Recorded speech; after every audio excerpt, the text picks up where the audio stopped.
प्रिय दर्शकों, नमस्कार। एक बार फिर से उपस्थित हूँ आप सबके सामने। आज शनिवार के उस कार्यक्रम को लेकर के आया हूँ जहाँ मैं लग्न और नवमांस का एक साथ विश्लेषण करता हूँ। एक बात बताऊँ, एक बात बताता हूँ।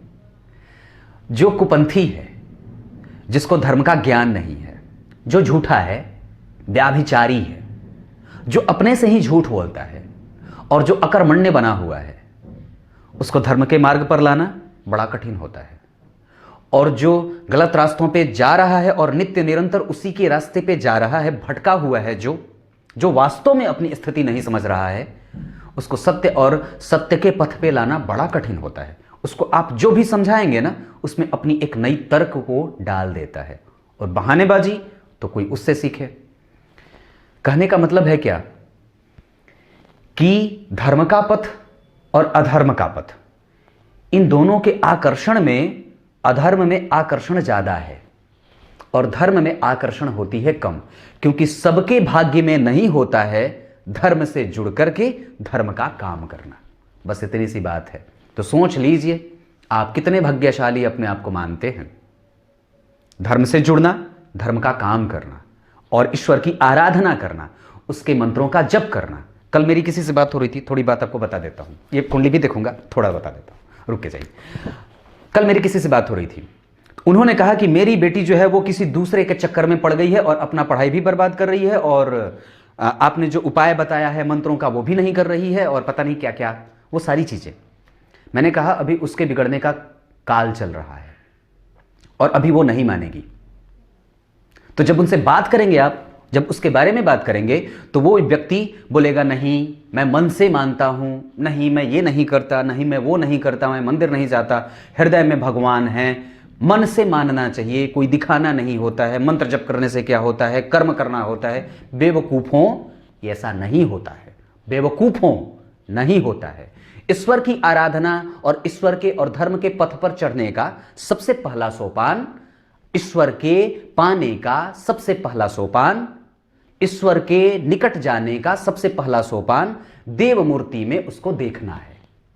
जब वो स्थिति बहुत अच्छी हो जाती है, पारंगतता उसमें मिल जाती है, तब आप प्रत्येक व्यक्ति में, प्रत्येक जीव में ईश्वर को देखने लगते हो। मूर्खों, इस बात को समझो। अगर आप ये कह रहे हो कि नहीं मैं तो मन से मानता हूं, मैं तो मंदिर नहीं जाता, मैं तो गरीबों की सेवा करता हूं, जड़ता है ये आपकी, तो जरा ऐसे लोगों को ये कार्यक्रम जरूर भेज देना। जो ये कहते हैं मैं तो मन से मानता हूं, वो झूठ बोलते हैं और वो झूठे हैं, उसका भरोसा ना करना। वो आपके चाहे कोई भी हो और कितने ही निकटस्थ हों, वो झूठ बोलते हैं और नहीं करना चाहते, क्योंकि उनको ये बात पता है। क्या पता है उनको? ये बात पता है कि वो 1 घंटे बैठ करके, 10 मिनट बैठ करके एक पोजीशन में अपनी मेरुदंड को वो सीधा नहीं रख सकते। बस इतनी बात है। तो ऐसे मूर्खों की हमारे समाज में कमी नहीं है। और जरा देख लीजिए कि उनकी मूर्खता को कौन बढ़ा रहा है। जो उनके दिमाग में ये बातें रख रहा है कि नहीं भगवान का मंदिर नहीं जाना चाहिए, भगवान के मंदिर का दर्शन नहीं करना चाहिए, भगवान के मंत्रों का जप नहीं करना चाहिए, उसकी आराधना नहीं करनी चाहिए, सूर्य को जल नहीं देना चाहिए, भगवान को अपने घर में स्थापित नहीं करना चाहिए, भगवान की मूर्ति को अपने घर में नहीं रखना चाहिए, शिव जी की प्रतिमा को और शिवलिंग को घर में नहीं रखना चाहिए। ये सब मूर्खता है। तो जरा इससे बच के रहिएगा, क्योंकि वो अपने घर में से ही, आपके अपने घर में से ही भगवान की प्रतिमा और मूर्ति को हटा करके अपने ही घर में, आपके ही घर में अपनी मूर्ति और अपनी प्रतिमा और अपनी तस्वीर लगा करके देखना चाहते हैं। तो ऐसे लोगों से बचने की आवश्यकता है। मैं बता देता हूं, कान पकड़ के सुन लेना ये बात ना। अगर घर में भगवान की मूर्ति नहीं रखोगे तो किसकी रखोगे? मैं पूछता हूं किसकी? और वो तस्वीरों पर हार चढ़ेगी तो किसके? कौन बना है आपका गुरु जो आपसे यह कहता है कि भगवान की प्रतिमा और ईश्वर के शिवलिंग का घर में नहीं रखना चाहिए? और ऐसे कौन लोग हैं जरा मैं देख लूं। बिल्कुल भी नहीं। बच के रहना है ऐसे लोगों की। यह पाखंड है कलयुग का, और यह कलयुग का प्रभाव उनसे ये करवा रहा है। बस इतनी सी बात है। बड़ी बोल दी आज शुरुआत में ही।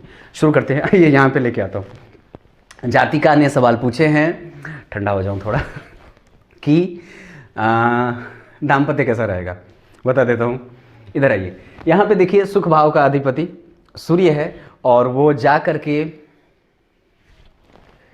बैठे हैं अष्टम भाव में। चेहरा लाल हो गया यार क्रोध से तो पूरा। अष्टम भाव में बैठे हैं गुरु के साथ और बुध के साथ बैठे हैं। पर जरा विचार करिए कि ये स्थिति ऐसी है जहां दाम्पत्य को आप भाव का अधिपति अगर यहां से अष्टमस्थ जा रहा है तो दूरी बना सकता है। अब जरा यहीं पे देखिए तो शनि मंगल राहु केतु सबका प्रभाव है ना, यहां पे शनि मंगल राहु केतु सबका प्रभाव है, यहां पे मंगल भी है राहु भी है, ये गर्भ नष्ट करते हैं। तो दाम्पत्य को अच्छे से निभाना होगा और गर्भ नष्ट होने की स्थितियां यहां पे हैं। तो अच्छे वक्त पे, एक सही और बेहतरीन वक्त पे गर्भाधान का प्रयास करें, ये पहली बात है। अब जरा इसी को नौमांस में लेके आता हूं। तो सुख भाव का अधिपति चंद्रमा, 4 नंबर की राशि कर्क की बनी, वहां का अधिपति कौन? चंद्रमा, और वहीं के अधिपति होकर के चंद्रमा वहीं बैठे हैं। मतलब जितनी भी निगेटिविटी सुख को लेकर के होगी वो चंद्रमा इनकी कुंडली में, चूंकि यहां पे भी उच्च का है और यहां भी स्वग्रही है, और चंद्रमा तो चतुर्थ स्थान में संपूर्ण फलदायी होता है। तो कहने का मतलब है कि जो तकलीफें होंगी वो ऐसा नहीं है कि कभी खत्म नहीं होंगी, ऐसा नहीं है, वो खत्म भी होंगी और अच्छी भी होंगी। क्लियर है? इस भाव पे देख कौन रहा है? इस भाव पे लग्न का अधिपति जो कि दिग्बली और उच्च होकर के बैठा है वो देख रहा है, चंद्र मंगल योग।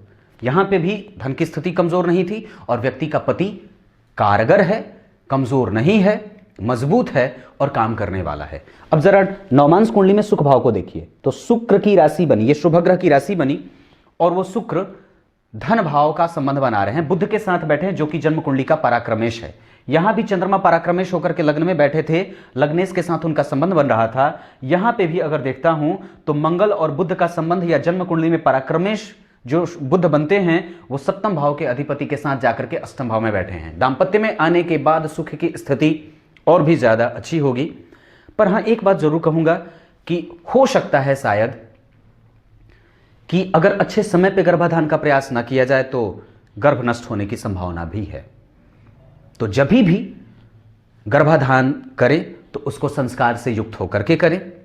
एक श्रेष्ठ पति अगर मिल रहा हो तो उसके पास हम आसानी से अपनी बेटी को भेज सकते हैं, और उसके बाद दाम्पत्य ठीक है, दाम्पत्य में कोई कमजोरी नहीं है। मतलब ऐसा नहीं है कि आगे चल करके किसी भी विवाह के टूटने की संभावना या फिर परेशानी किसी भी तरह की, ऐसा नहीं है। मंगल और चंद्रमा दोनों संतुष्ट हैं, और ग्रह जब असंतुष्ट होता है तो परेशान करता है। जैसे यहां उच्च का वो है तो खुश है ना, तो उसका प्रतिबिंब जो बनेगा वो भी खुश हो जाएगा, क्योंकि यहां पे इस भाव का अधिपति भी बैठा हुआ है। तो ये बात बनती है। अब उसके बाद जरा विचार करिए, सप्तम भाव खाली था और वो पराक्रमेश अपने से पंचमस्त गए, पंचमस्त राशि जो बुध की बन रही है उसके साथ बैठे हैं। शुभ ग्रह अष्टम भाव में बैठे हैं। यहां पे कभी कभी स्वास्थ्य से और संबंधित समस्याओं को देखने की भी स्थितियां बन रही हैं। अब इसी चीज को मैं आपको D7 चार्ट में लेके आता हूं। जो सप्तमांश होता है वो संतान से संबंधित सभी प्रकार के सवालों का उत्तर देता है। इसी तरीके का वो भी चार्ट बनता है। यहां पे 11 नंबर की राशि बन रही है D7 चार्ट में, 11 नंबर यानी कि कुंभ की राशि बनी। यहां के अधिपति होकर के शनि जाकर के बैठे हैं उच्च के। संतान का सुख है, मतलब संतान अच्छी है, और हो भी सकता है कि पहली संतति थोड़े से नुकसान कराने के बाद आए, या कष्ट से हो या ऑपरेशन से हो, और शनि है उच्च के तो संतान का सुख दे रहे हैं। क्योंकि D7 चार्ट अगर मैं बना रहा हूं तो यहां पे 11 नंबर का लग्न बन रहा है जिसके अधिपति भाग्य भाव में उच्च के हो रहे हैं, ठीक है। उसके बाद पंचम भाव के अधिपति बुध बनते हैं। यहां पे D7 चार्ट में 3 नंबर लिखा है पंचम भाव में, जहां के अधिपति होकर के बुध राहु के साथ गए हैं। मतलब ये बात तो है कि विलंब भी है और गर्भ नष्ट भी हो सकता है। ये सवाल, इस सवाल का उत्तर यही निकलता है। और सुख भाव के अधिपति जो D7 चार्ट में सुखेश बनते हैं वो शुक्र बनते हैं, जा करके सूर्य की राशि में बैठे हैं, और वो सूर्य 12 में है। तो यानी कि यहां पे एक बात बनती है कि संतान में कष्ट संभव है या व्यक्ति को हो सकता है। अब जरा इनकी कुंडली में मैं मंगल की स्थिति देख लेता हूं तो वो साधारण सा फल कर रहा है। मंगल रज होता है ना, तो वो सामान्य है और सामान्य सा फल कर रहा है। मंगल इनकी कुंडली में नवमांश में उच्च का है, लग्न का पद भी संभाल रहा है।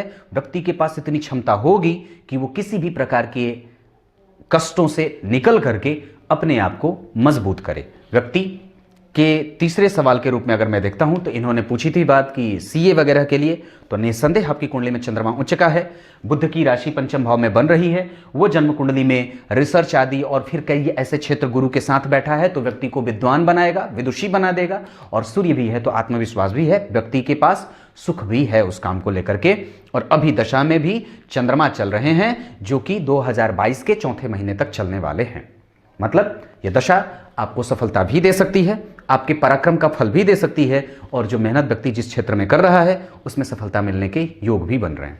राहु की दशा है, इस वजह से काम कभी कभी लटकता हुआ सा पार करता है। इस वजह से राहु की दशा में स्थितियां, गणेश जी की पूजा निरंतर व्यक्ति को करनी चाहिए और अपने परमात्मा को नित्य प्रतिदिन ध्यान में रखना चाहिए।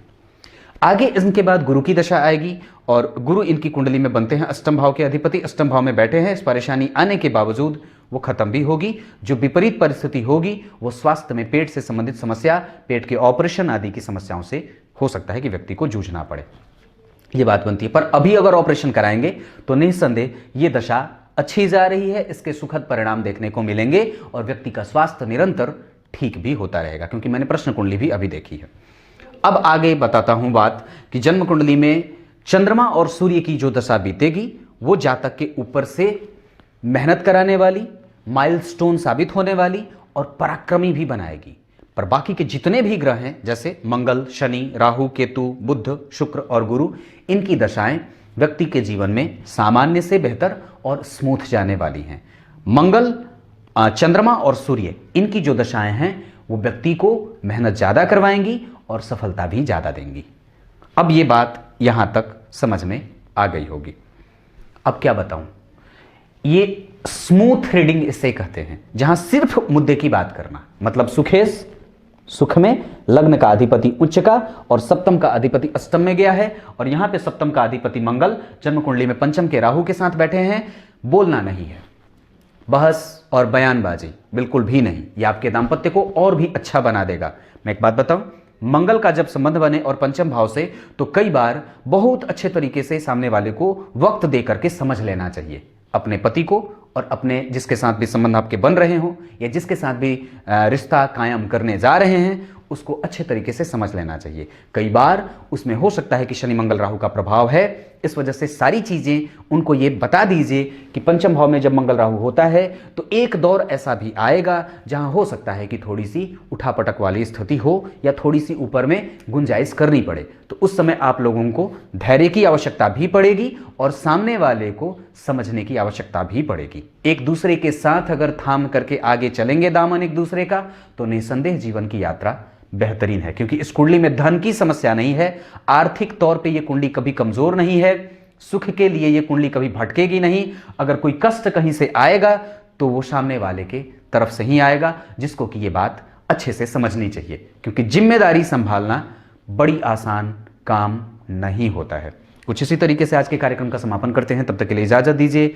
कल शायद उपस्थित न हो सकूं, कहीं जाना है मुझे, तो देख लेता हूं, जैसा भी होगा। अगर रहूंगा, अगर नहीं जा पाया तो कार्यक्रम बना दूंगा, पर अगर नहीं रहा तो नहीं बना पाऊंगा। तो देख लेते हैं कल के बारे में, अब तो आज बोलूंगा नहीं। तब तक के लिए इजाजत दीजिए, कल एक बार फिर से उपस्थित होंगे परसों दिन। तब तक के लिए बहुत बहुत नमस्कार।